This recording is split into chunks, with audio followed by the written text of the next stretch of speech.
Welcome to this edition of the Third Rail. We've got a special guest for you today. Something I've not done before in the past is had a remote guest, a very unusual man who lives down in Georgia, and he has his own YouTube channel, and that's how I met him several years ago. And so I'll post the link to his channel down in the description. But Derrick Grayson, welcome to the program. So glad to have you here, and thank you for spending the time to talk to us. Dave, thank you for inviting me. I really appreciate it. It's a pleasure to be here. So give us a little bit of a background about yourself. Well, I was born in Mobile, Alabama. My parents came to Atlanta when I was 6 months old. So I grew up here, went to high school, graduated high school, went into the Navy, spent 6 years there, got out of the Navy, finished college, got a degree in computer science, and I've worked in the technology industry for quite a while. I got involved in ministry with, some of the churches here, working with the homeless, children that were at risk of being sent to, the big house, while they were in juvenile, feeding the homeless. So I did a lot of that community stuff. And then I got involved in doing YouTube videos. And the reason for that was I felt like somebody needed to talk to the Black community about what's going on, because our families are almost non-existent. 70% of babies are born out of wedlock in the Black community. And it's astounding how many are aborted. We have, children being raised by single mothers with no help from the fathers. And that disturbed me. And then because I worked with the prison system, the sheriff's department, police departments, and bail bond industry, I got to see some things that just truly saddened me. And I said, somebody needs to do something. So I went to YouTube. YouTube was brand new. I started doing drive times, and I targeted my messages towards the Black community. And I'll tell you, a lot of Black people didn't want to hear it. Yeah, we'll get into that. Yeah.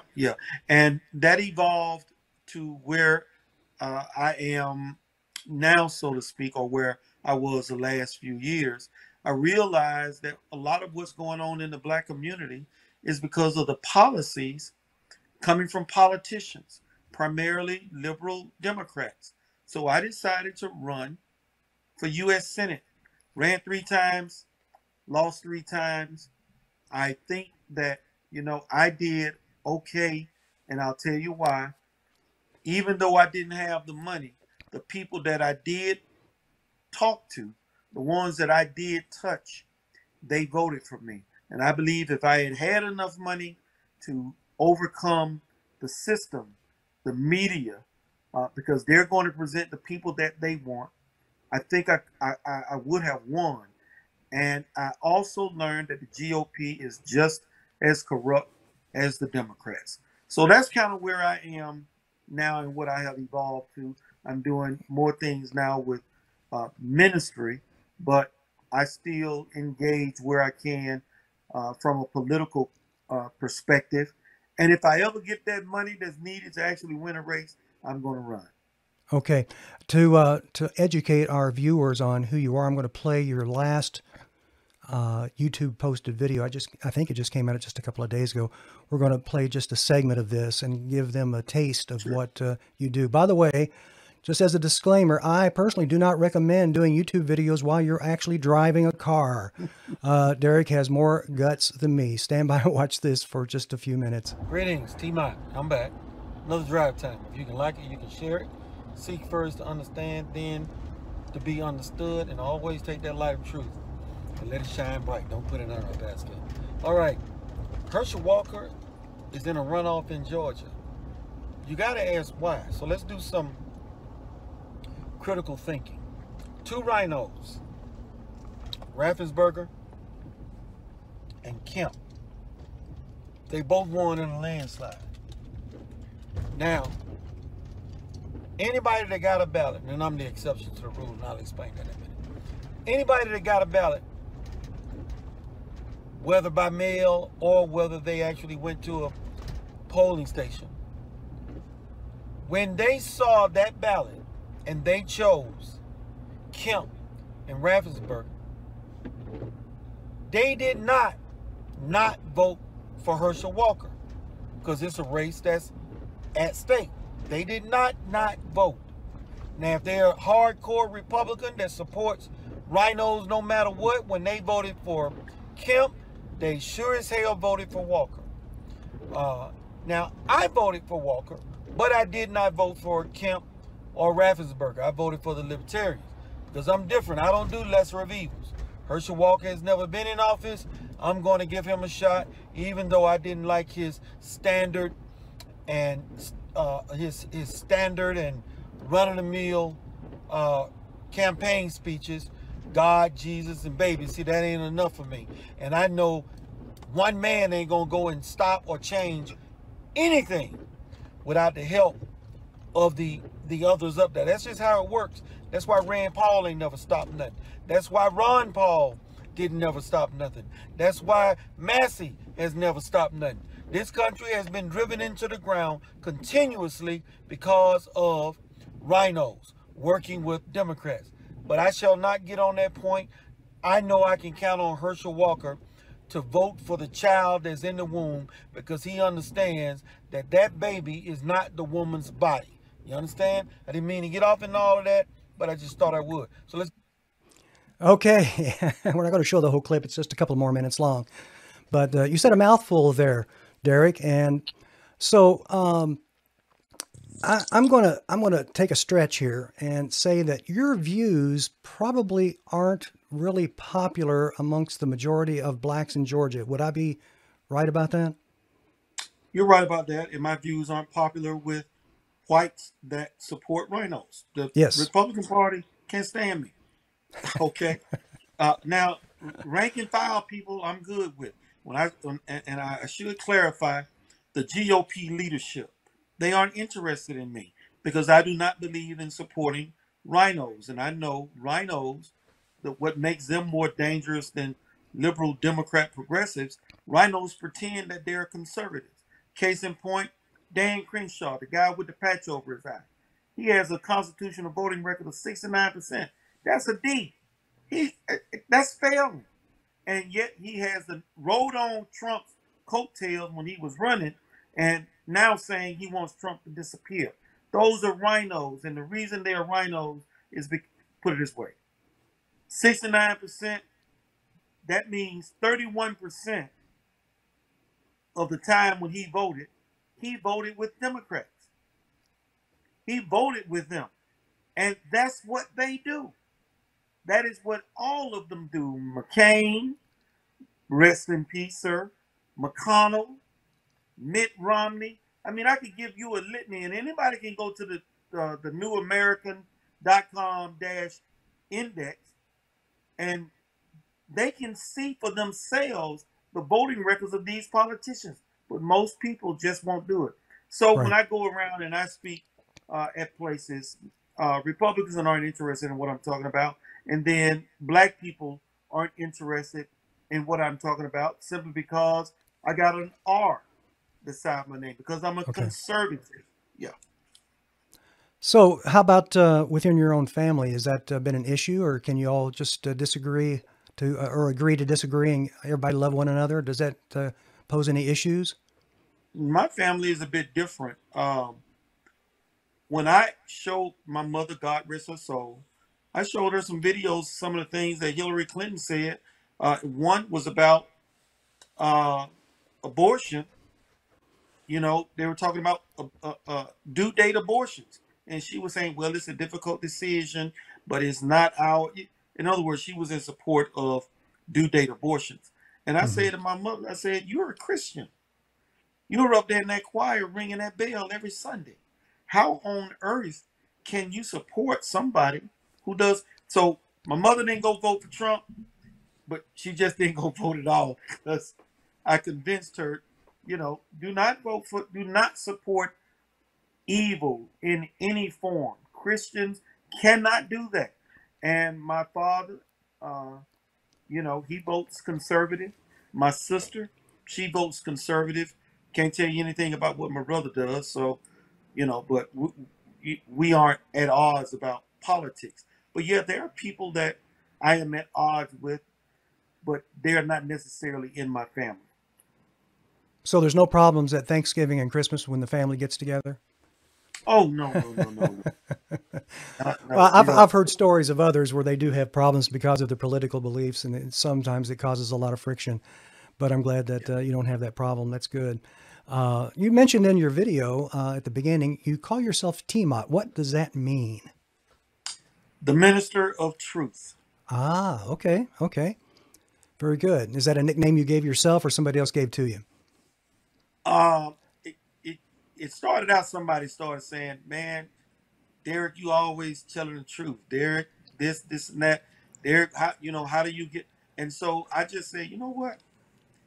I believe in service, and for a long time, I didn't like people calling me Reverend.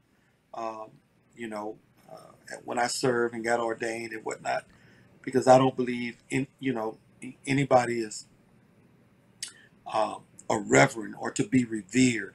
We are servants of the word, minister. And so I said, well, I want to serve people the truth. So I shall be the minister of truth. And I came up with Timon. So that's how that came to be. Very good, very good. Now, yesterday was Veterans Day, celebrated across our country. I understand that you are a what Navy veteran? Navy veteran. Yes, sir. Okay, I'm Air Force, and let me ask you. Thank you for your service. No, thank Everybody you. says that. Yes, Um, sir. Let me ask you. Delicate subject, upsets a lot of Sure. my friends. Um, have you noticed the mission of the military? Has it changed, say, going back to World War II to what we have today? Oh, absolutely. And I was just having a conversation with somebody on this who would, you know, talking a bunch of nonsense. They just won't understand. So I'll just break it down here briefly. The wars that we have been, and they're undeclared wars. I'm going to All call right. them skirmishes. It is nothing but an attempt. I won't say an attempt. What they're doing is personally enriching themselves. The warmongers. That's it. It is not what it was with World War II. Libya, what we did in Syria, Vietnam, Iraq, Iran, Afghanistan, Ukraine. This people in politics are benefiting from this, and our young men and women are dying. So the mission is not the same. It has changed, and I do not support those types of uh, uh, intervention. Let me put it that way. Now the guy asked me, well then, why are you proud that your kids went into the? So I've got two daughters that have joined. One is in the Coast Guard, just got accepted to Officers Candidate School, and the other is in boot camp right now in the Air Force. Nobody joined, and when black people get upset with me about it, a Hmm. lot of them hate the military. Nobody went and joined because they wanted to go and fight the white man's war. Everybody that joined that I know of that went, served, got honorably discharged, they joined to defend this country. Now, I don't like what the politicians are doing with our soldiers, the presidents, or whomever. But understand this, we need a standing army because with their policies and what they're doing, one day somebody is going to come knocking. It might be Russia, it might be China, it might be Iran, it might even be North Korea. And we will need somebody that's willing to lay down their lives for the country. Now, taking it a step further, you can't be mad with the military service members. Be mad with yourself because you're the ones who vote for people like McCain that want us over there in Iran. You're the ones that voted for people like uh, uh, Biden, who is supplying weapons and whatnot in Ukraine. Ukraine is corrupt as the day is long, but the media will not tell you that truth. So if you want to be upset with somebody, leave the truths alone. Be mad with yourself, and if you want to do something about it, stop electing warmongers. You know, you're speaking a lot of truth there that would upset many people, and it is true. Um, Having said that, and you just said you have some people in your family who have recently joined. Did you express to them before they enlisted what they're actually doing? They're actually cannon fodder for politicians and the industrial, military industrial complex to make profits. Did you My discuss that with daughters, them and they still made the choice to yeah, go ahead and join? I encourage my daughters to join. Okay. They graduated college. I said the military is a great place for you to learn about life and to shape who you will be for the rest of your life. I learned a lot from the military. I am proud of that service and what Mm-hmm. it taught me. And I want my daughters to have that same understanding, that same life experience. And I said, now I didn't retire from the military, make Right. it a career. So, you know, that we can choose to do anything, but there is nothing greater than service to others. And that is one of the greatest service commitments a person can make outside of going into ministry and pastoring a church or feeding the homeless or you know, helping children. So yeah, I want my daughters to do what they're doing. I encourage them to do it, and Okay. yes, I understand. So all I can do is continue to fight these corrupt politicians. Well, you've got that right, and that's where it lies. And I don't disrespect anybody who's currently in the service because of what our politicians make them do. Um, it's sort of a paradox. It really is. But no, I appreciate your positions on all of that. Now, you said earlier that you are a minister, and how did you get to feel the call to do that and to get into that? Well, believe it or not, I grew up in church. When I was in the Navy, I was in boot camp, and I to went to church, and they had a movie that they played. It wasn't a full length movie, but it was a short about the crucifixion of Jesus. And when I watched that, I was brought to tears, and I got saved in boot camp. Now let me make a Amen. disclaimer. Even though I got saved, I did not walk the walk for many years. Uh, and it wasn't until I ended up in prison. Yes, I went to prison.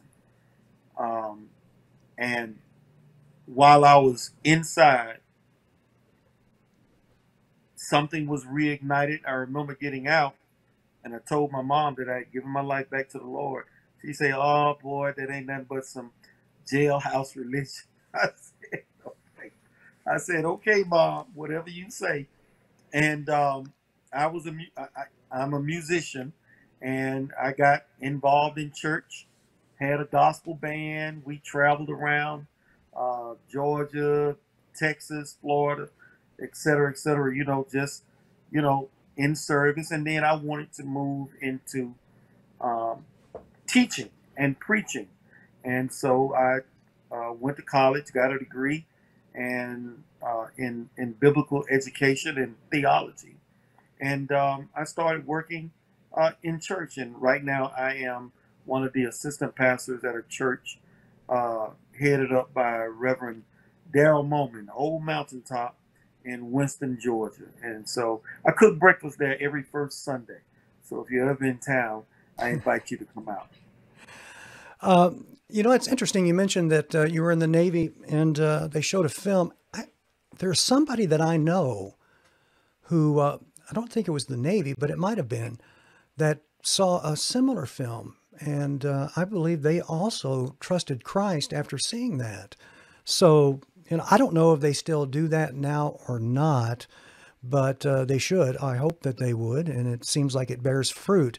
So let me just your conservative positions. Again, they're unusual. They're not the norm. If they were the norm, we wouldn't have the problems we have today in our country. Did you always have these positions? I'm not sure if you actually talked about that earlier or not in your intro, but let's cover it again. When did you, I mean, were you always conservative or were you liberal and had a switch or what? How did that work? I had a switch in 1980. Ronald Reagan was president. Jimmy Carter had done a terrible job. And I saw what had happened with the education system after Jimmy Carter gave us the Department of Education.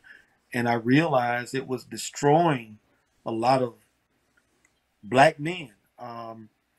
Here, they got rid of, auto shop, auto mechanics. They got rid of HVAC train. They took away all of the trade learning out of the high schools and saying we want you all to go to college, but everybody's not college material. And that's when we started offshoring a lot of our jobs and shutting down factories.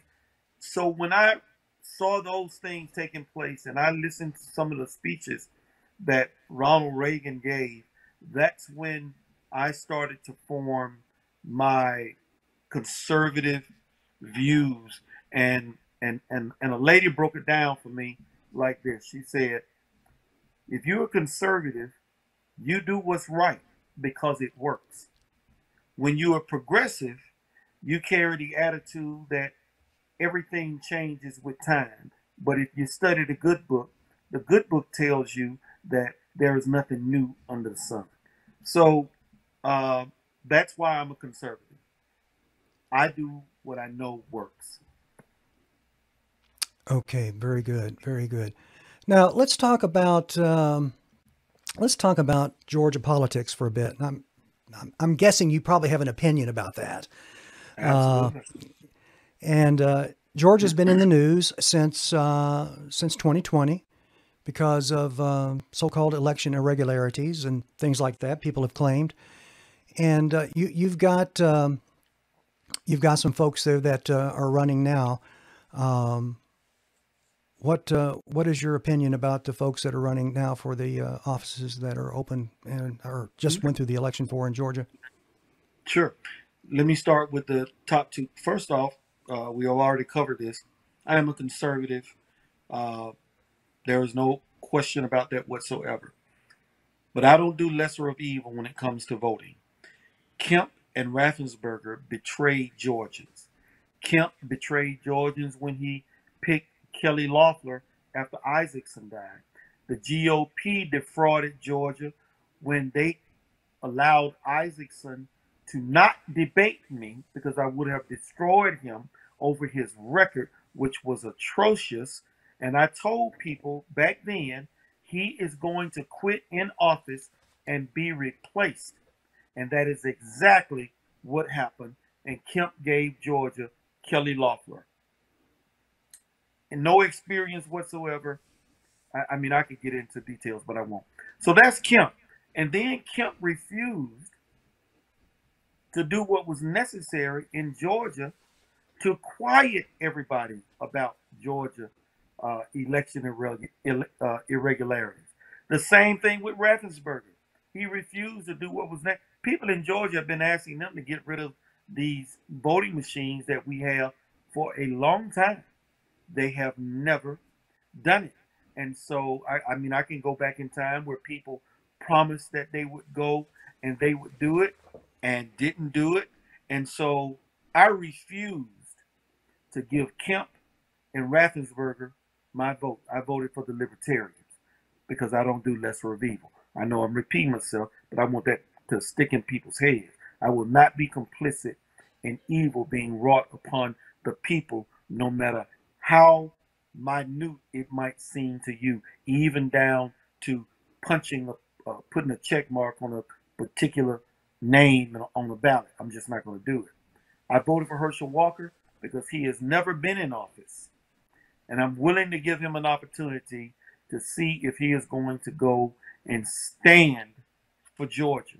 But if he goes up there and goes along to get along, I will not be surprised. Here in Georgia, we have 14 districts, and 4 of those districts were Republican. I think there are 3. They may have moved up to 5.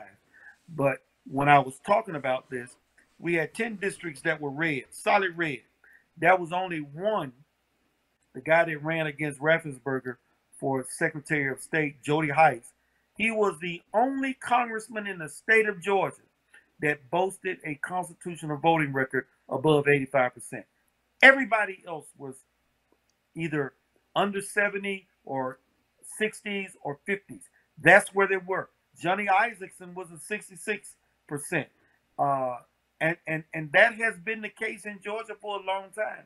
And as I said earlier, every time they don't vote with the Constitution, they're voting with Democrats to destroy this country. And that is how the Democrats are able to get done what they want to do. And this is why I say rhinos are the most dangerous politicians ever to exist. Why? Because they pretend to be conservatives. They go make the stump speeches. People believe it. They clap. They think they've got somebody that's fighting for them. And then they go up to D.C. and they continue doing what they've been doing. Since I have been politically active since 1980, I have not seen, or after Ronald Reagan, I have not seen the degradation of this country so unchecked until Trump got in office. And they betrayed Trump. 45 Republicans quit when Trump won. Why? To give up the House and the Senate. And they succeeded in giving up the House. And then nothing else got done. The only 3 pieces or major pieces of legislation that Trump was able to pass, and the man had about 20 items that he had promised he was going to do, was tax reduction, criminal justice reform, and trade. He fixed those things legislatively. Everything else he had to do by executive order. And guess what? I told people back then when he was doing all those EOs, I say, y'all are in for a shock, because if he does not win in 2020, whoever does win is going to go in and undo every executive order he put in place. And that's exactly what Joe Biden did. Yeah, the only thing that Trump did that was permanent was his judicial appointments. And of course, we can, if anything, whatever you think of Trump, good or bad or whatever, we can thank him for his judicial appointments, because we would not have overturned Roe v. Wade had it not been for Trump. Absolutely. That's I'm shocked. supporter. I'm still shocked about it, that they actually did it. Yes, I never thought I would live to see it, but we have, and people are going crazy.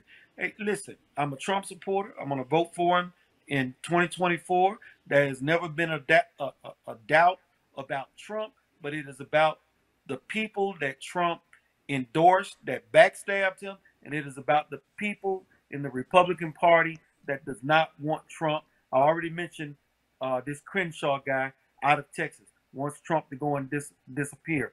McEnany, I don't know if I got the lady's name right. She was saying she don't want Trump to make an announcement until after the race here in Georgia. He needs to sit down and be quiet. So when I tell people the Republican Party, the establishment don't want Trump, I don't know what it is. It sounds like I might be speaking a foreign language to them, because they just cannot see it, but it is right there in front of their faces. Did you mention anything about Stacey Abrams? I don't. You talked about so many people. Did you mention Stacey? Yeah. Listen, Stacey Abrams. Is she one of your heroes? Watching her pull up her signs. Huh? I enjoyed watching her have to pull up her signs for a second time. Here, so, I got a graphic here. I want to share. I want to cut this over here. Sure. I want you to see it. I found this on Facebook. I did not do it. I don't claim responsibility, but I will share it because I think it's funny. I don't know if you've seen that one or not. Oh, and no, I haven't seen that. That's hilarious. And yeah. but she's quite outspoken, and so forth on her positions. And it's hey, I live in Arizona. You talk about voting machines. I live in Arizona. Are you kidding me? It is such a mess. And so we've talked about Georgia politics. I don't know if you've been following anything here in Arizona. Have you? No, I haven't. I've been Okay. focused on what's going here in Georgia and whether or not there's a red wave. I'm waiting to see what's going to happen in the Senate, but I have not focused on Arizona. Now you mentioned Herschel Walker. Now they're going to go in. I'm assuming they're going to go into a runoff, and that vote will be, I think, in December. Is that right? Yeah, it is. But the video that you played earlier, Mm-hmm.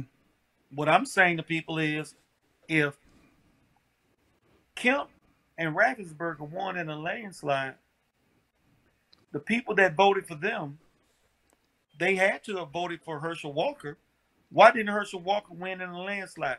That makes absolutely no sense at all. No Republican that voted for uh, Kemp did not vote for Walker. It just didn't happen. It just did not happen. And even though I didn't vote for Kemp or Raffensperger, I still voted for Walker. So I don't understand why Herschel Walker did not win in a landslide. Why is he in a runoff? And Newt Gingrich just came out the other day, it may have been yesterday, and said, we got 9 million more votes than we did in the last election. Something is wrong because we have had too many losses. So, something is wrong. Something is up. And I Well, I don't don't know what it is. yeah, I don't disagree with you on that. I'm sure that there's definitely reason to question it. But now, what is your opinion now in a runoff race? And this is a race where people go to the poll for one reason, and that's to vote for the Senate candidate of their choice. What do you think the outcome of that will be? Well, I am prayerful that Herschel Walker will prevail. And I hope that they spend more time focusing on, well, let me put it this way. Herschel Walker has professed that he is a Christian, that Well, he isn't has Warnock a changed minister? yeah, Warnock is man. That's what I'm getting to. Yeah. Okay. Walker has professed that he's a changed man, that he has done X, Y, and Z to get his life straight. But here we have a minister. I'm not even gonna call him a minister. A man who uses the title reverend and pastor, allowing people to make ads on his behalf, attacking a man about his past. We all have a past. All right. Johnny Isaacson, when asked, "Are you going to debate Derrick Grayson?" I'm not going to debate a convict. No. Listen, I got a pardon for number one, so I am not a convicted felon anymore, and that was 30 years ago, and he used that as an excuse to not debate me because he did not want his past uh, candidacy questioned. He didn't want people to know about his actual voting record, and that's what I would have focused on. But here you've got a pastor criticizing a man about his past when the man has professed to be his brother in Christ. That's not what you do. And then Warnock is in support of transgenderism, abortion, same-sex marriage. What Christian with any understanding would support a man claiming to be a pastor that support those three things? Forget about politics, just those three things. Right. I don't understand it. Yeah, there's a lot of things we don't understand. Derrick, I have appreciated your time. Boy, this is great. And I wanted to ask you about other. Hey, do you know who Alan Keyes is? Oh, absolutely. Okay. Alan Key. Yes. Great guy. I'm going to show you He was his on website point. just so that people know. Here's his website, and I think the man is remarkable. Yes. Why is it that a man like this gets no traction, even amongst, I have to say off the top of my head, I don't remember if he was a Republican or a Democrat. I don't know. But He's a Republican. that's what I thought. But he didn't even get traction within Republicans, as far as I know. And the guy is brilliant. Yes, he talked about the Constitution. Okay. That bothers people, doesn't it?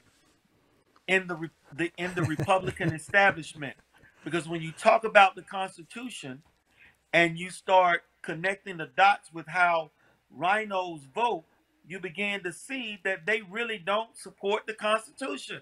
Well, that's a Now, they fact. talk about the Constitution.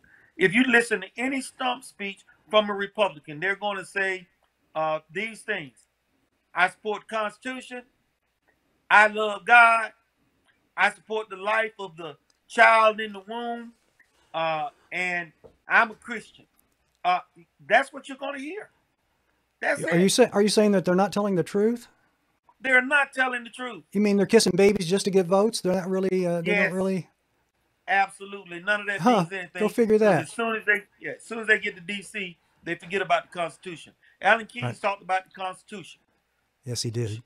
General West, I think he's out of Texas. Alan West, Yes. he talked about the Constitution. Yeah. You're Not trying to hear popular. that. He No. wouldn't go anywhere. No, just it's like yourself. You mentioned you ran for the Senate. You said 3 times.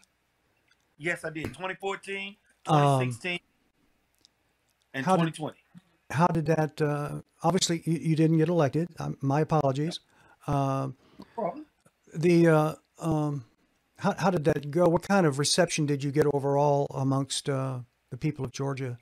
Did they know who you Well- were? Were you able to get yourself known at all, or did the media shut you down and wouldn't really? If it's all about the media, if you're not a darling of the media, they're not going to spend time on you.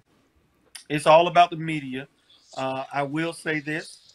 Kelly Loeffler, of course, got the most votes. Doug Collins was second, and I was third. So Okay. I'll take that. And there were about 8 or 9 Republicans that was running. So, if I could have gotten before the people, I would be senator. If Isaacson had debated me, I would have been senator, and I would have went and been that one man that would have changed the room. Why? Because I would have used the power of the people. I would have told them what they are up there doing to them in D.C. so that they would know. I was not going to D.C. to get along or to go along to get along, because I actually believe in the Constitution and would fight for it. Now, somebody just recently said this, and of course I believe it's true, about people in general.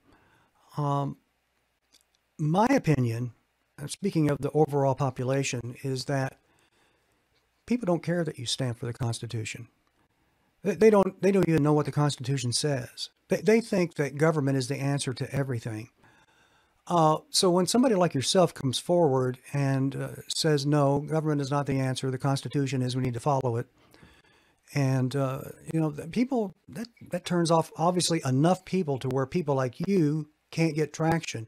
It's rare. That's why we have so few. You mentioned in your, I think in the video that I showed, I believe you mentioned Thomas Massey. I am so impressed with Thomas Massey. In fact, I went on his website this year and ordered one of his yard signs. I've got it on the wall here in my office. He is such a remarkable individual. And of course, Rand Paul is a senator from Kentucky. I'm from Kentucky. So the fact that Kentucky has 2 individuals that are more leaning towards the Constitution is extremely rare, extremely rare. But I'm glad that they have them. They're good men, and they're not perfect. Nobody is, but more often than not, they side with constitutional standards and guidelines. But we're not seeing that. So we have it here in our state. We have a governor race going on right now. They can't figure out who's going to win or who has won yet because they can't count the votes. and all this modern technology with computers and scanners and all that. They still can't figure it out. But the one person, Carrie Lake, was not that she was promoting the Constitution so much, but was more of a conservative and had definitely some militant ideas about how things should be done. Her opponent, who is currently the Secretary of State, refused to debate Carrie. They never had a public debate, and yet basically the woman who stayed in her basement, to coin a phrase that applied to Joe Biden, who stayed in his basement and yet beat Donald Trump. We're seeing that here. It seems like even though a person comes out and speaks on good positions, it seems like the majority of the people really don't care about that. What are your thoughts? When you sit down with people and show them how it hurts them, you can get to them. But you got to be willing to sit down and explain it to them.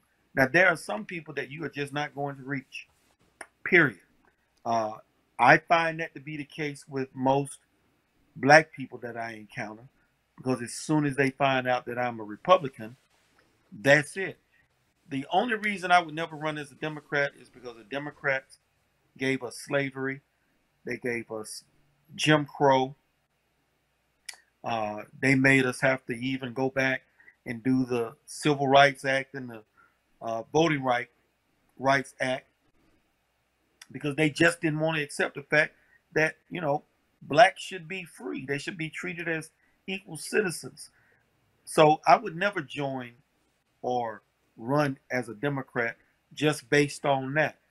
But I talk to many black men when I sit down and tell them about the man in the house rule that was responsible for breaking up the black family, when I tell them about how Jimmy Carter's education system and the trade deals that they put in place, that was negotiated by Bush and finalized by Clinton, how that sent all of the manufacturing jobs that many black people and whites used to do that did not go to college.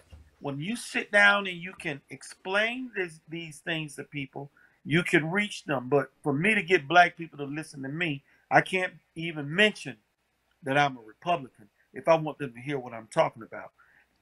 But when I go amongst whites that actually, or Republicans that actually want conservatism, and I explain to them what people like how Johnny Isaacson was voting, what this vote actually did to hurt them, or I talk about Doug Collins, how he supported Section 230, which allowed Google and Twitter, et cetera, to silence us over time.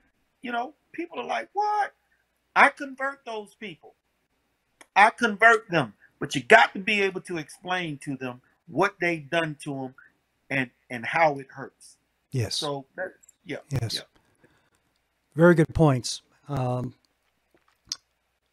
Reading some of the comments on your YouTube channel, I think the one word that comes out that most people describe you at is a man that has wisdom. And I think that our viewers who are watching this today can understand that. You do have a lot of wisdom, a lot of knowledge, and you handle it really well. And so I commend you for that. So let's Thank you. Let's wrap this up. And I do appreciate your time today. Sure. Let's get into maybe a little bit more of a hot topic here. Run it. What are your views on Martin Luther King? Martin Luther King,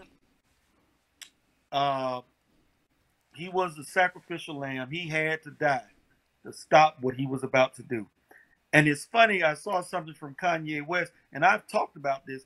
Kanye West said Martin Luther King was killed because he was about to go to the next level of giving black people economic empowerment. I said, Lord have mercy. That young man, that's why I like Kanye West. But I have told people for years, I said, Martin Luther King knew how to hit the pocketbook. He did that in Montgomery with the buses. She brought them to their knees. And they got rid of those racist policies of Negroes being on the back of the bus. And he went to Memphis, organized them, said, stop picking up their garbage. and they had to do a turnabout and start playing blacks equal to what they were giving their white counterparts. He had to die Okay. because he was getting ready to mess with the white man's pocketbook. So they killed him. And that's what I think. Martin Luther King, I love him to death. He made the greatest sacrifice. He gave up all that he was and all that he was ever going to have for us, for black people. And there are still some that don't even appreciate it. And, So, you know, yeah. I'm sorry. So, of course, when I was younger, obviously as a young man, or a child, teenager, whatever, I paid no attention to Martin Luther King as a youth. I mean, I didn't know anything about it. As you get older, of course, you learn a little bit about the history and so forth, hear his speeches, and he was a great speech maker, speech giver. But I guess what I want to say is the one thing that he said, that it was, whether or not you agree with him or disagree with him, one thing that he said was very true, and he's quoted a lot. He said, it doesn't matter the color of your skin, it's the content of your character. Yep. Now, why is it today that people of color continually promote the fact that they're people of color? It sounds to me just that's what we would call racism, but I can't do that. If I did that, I would be called a racist. But people of color can promote it and talk about it and so forth, and they're not. And it seems to me that they're ignoring what Martin Luther King was teaching in that phrase, that it doesn't matter the color of your skin, it's the content of your character. Now, I have immediate respect for you because I can tell you're a man of character. I don't care what color your skin is. How do you treat your family? How do you treat your neighbors? How are you in the community? And, that's what's important. But yet we have others that don't do that. And it's like of course, we know this, I know this is true. There are certain people in the community of people that want to keep racism alive because it keeps them in power. It gives them a position of some kind of authority, and they keep stoking those flames. What can we ever get past that? I mean, what is the solution for this? You have any ideas on that? Absolutely. Clean up DC. Listen, that's where all of this comes down from. You got to keep the people divided over this and that. I did a video. It was either this morning or no, it was probably it was this morning. I did a video this morning giving some advice to women, and I said, if you want to have a successful marriage, I went through a number of things, but one of the last things I said was, don't ever use sex as a tool to manipulate, because you're trying to manipulate, your husband. Never do that. Race is the same thing. It is a tool used to manipulate people, used to make them feel superior or inferior, used to make them feel that because of the color of their skin, this is why they're going through X, Y, Z, or this is why they should do A, B, C. Joe Biden said, if you don't vote for me, you ain't black. It's a tool. Right. And that's what race has become.